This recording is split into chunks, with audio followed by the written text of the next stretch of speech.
Kenalkan, nama saya Yohana Abigail dari kelas 12 IPA 2, dan pada kesempatan kali ini saya akan mempresentasikan salah satu sejarah yang ada di Indonesia yang menurut saya menarik. Dan pada topik kali ini, saya akan membawakan kerajaan Hindu-Buddha di Indonesia. Mengapa saya menganggap ini menarik? Karena bagi pribadi saya, dengan datangnya atau masuknya Hindu-Buddha di Indonesia, itu membawa peradaban baru bagi bangsa Indonesia. Seperti apa? Contohnya seperti mulai mengenal sistem penulisan huruf Pallawa, atau mulai adanya sistem pemerintahan melalui kerajaan-kerajaan, dan lain sebagainya. Untuk informasi selanjutnya, mari kita ke slide berikutnya. Dan sebelum kita masuk ke topik utama, yaitu kerajaan Hindu-Buddha di Indonesia, kita harus tahu dulu nih latar belakang masuknya Hindu-Buddha di Indonesia. Kebudayaan Hindu-Buddha sendiri masuk ke Indonesia sejak awal tahun Masehi. Sebelumnya, masyarakat di Nusantara sudah mengenal kepercayaan lain, yakni animisme dan dinamisme. Animisme adalah aliran menyembah roh-roh nenek moyang, sedangkan dinamisme adalah aliran untuk menyembah benda-benda. Dan faktor lainnya, itu dengan adanya kegiatan perdagangan, politik, pelayaran, maupun pendidikan. Melalui hubungan ini, terjadi pertukaran barang maupun pengalaman. Lalu, dari situlah kepercayaan Hindu-Buddha merambat laun masuk ke Indonesia. Untuk ekonomi dari kerajaan ini, mereka melakukan bertani, beternak, dan berdagang. Dan agama yang dianut oleh kerajaan Kutai ini adalah Hindu Shiva. Dan peninggalan bersejarahnya adalah Yupa. Yupa ini apa sih? Isinya apa sih? Nah, berdasarkan info yang saya terima, Yupa ini tuh berisi tentang Raja Mulawarman yang memberikan 20.000 ekor sapi ke pihak Brahmana. Jadi bisa dibilang Yupa ini tuh menjelaskan tentang kemasyhuran Raja Mulawarman itu sendiri. Sumber yang dipercayai dengan adanya perbaikan Kaligangga ini dengan adanya Prasasti Tugu. Prasasti Tugu yang berada di Jakarta. Nah, kerajaan ini sendiri mempunyai 7 buah prasasti. Ya, di antaranya yaitu Prasasti Ciareteun, Kebun Kopi, Jambu, Muara Cianten, Pasir Awi, Tugu, dan Cidanghiang. Tapi, peninggalan prasasti ini juga mempunyai sejarahnya loh, seperti Prasasti Jambu dan Muara Cianten, ini tuh menjelaskan tentang adanya penggalian sungai.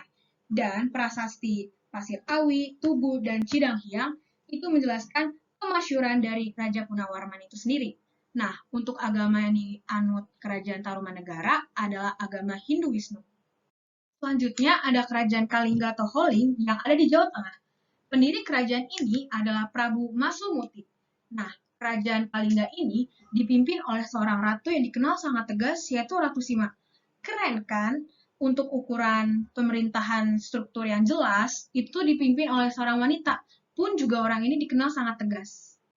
Kenapa sih kok bisa dibilang Ratu Sima itu tegas? Iya, karena dia ini orang yang gak pernah memandang bulu, guys, dalam sistem pemerintahannya.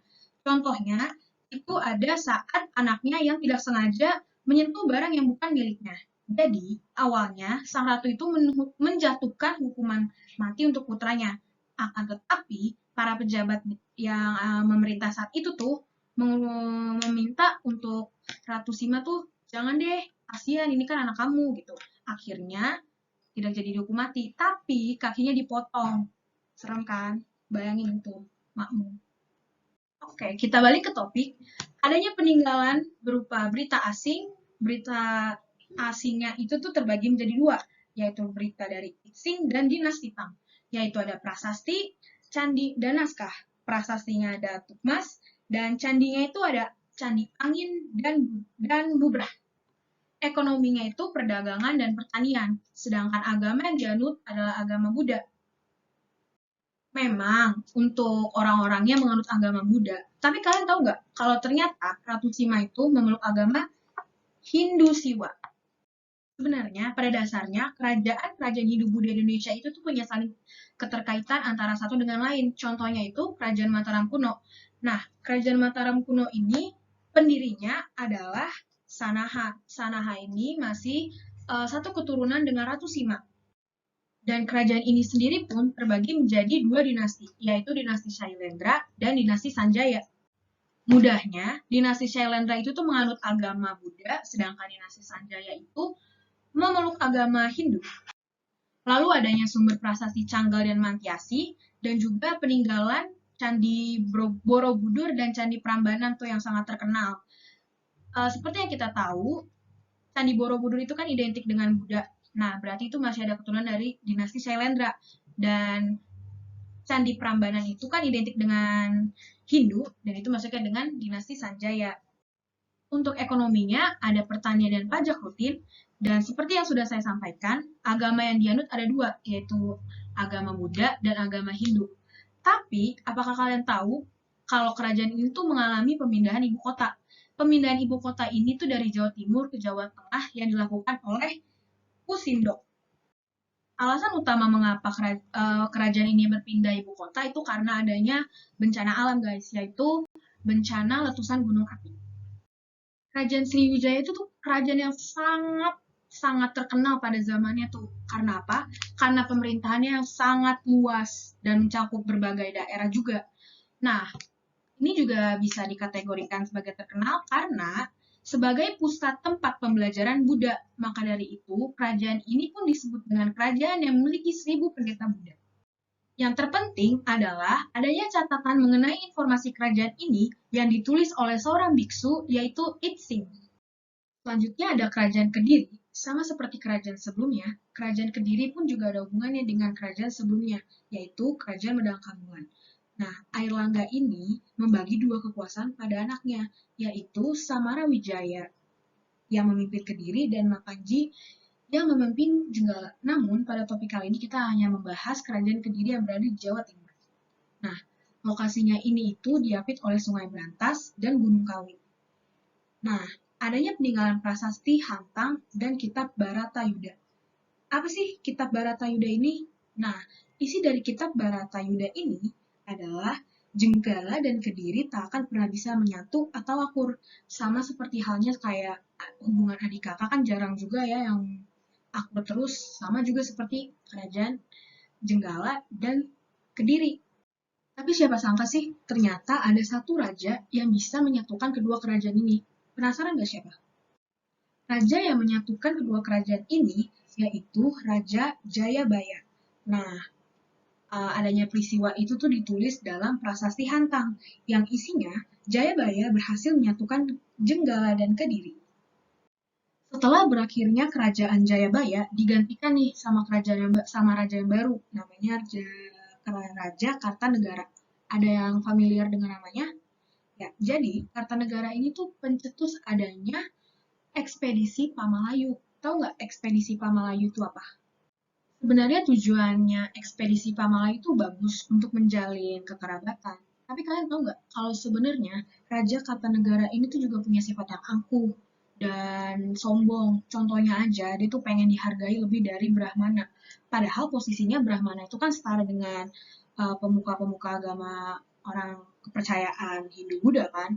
Nah, dari situ tuh ada penolakan dari kaum Brahmana itu sendiri maupun orang-orang yang ada di pemerintahan itu tuh. Makanya ada satu saat di mana para Brahmana itu menyerang Raja Kartanegara dibantu oleh Ken Arok. Nah, peristiwa itu juga mengakhiri kerajaan Kediri. Pertempuran itu dinamakan Pertempuran Genter. Nah, kalian mau tahu cerita tentang Ken Arok? Ada di slide sebelahnya. Check it out.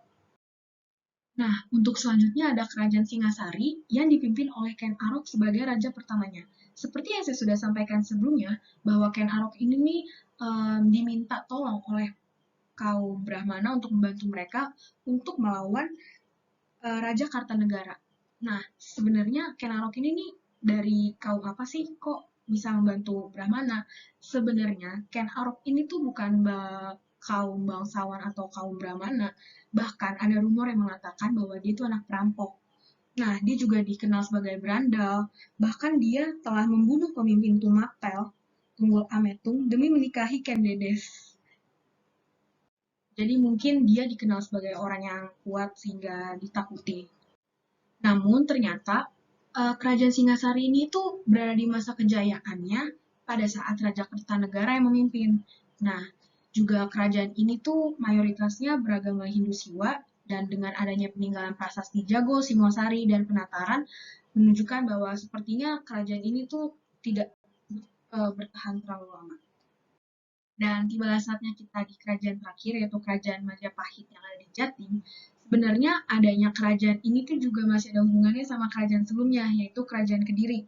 Karena Raden Wijaya selaku raja pertamanya itu masih ada hubungannya nih sama Jaya Katuang. Untuk info selanjutnya mungkin boleh dicari referensi lainnya, karena keterbatasan saya dalam menyampaikannya.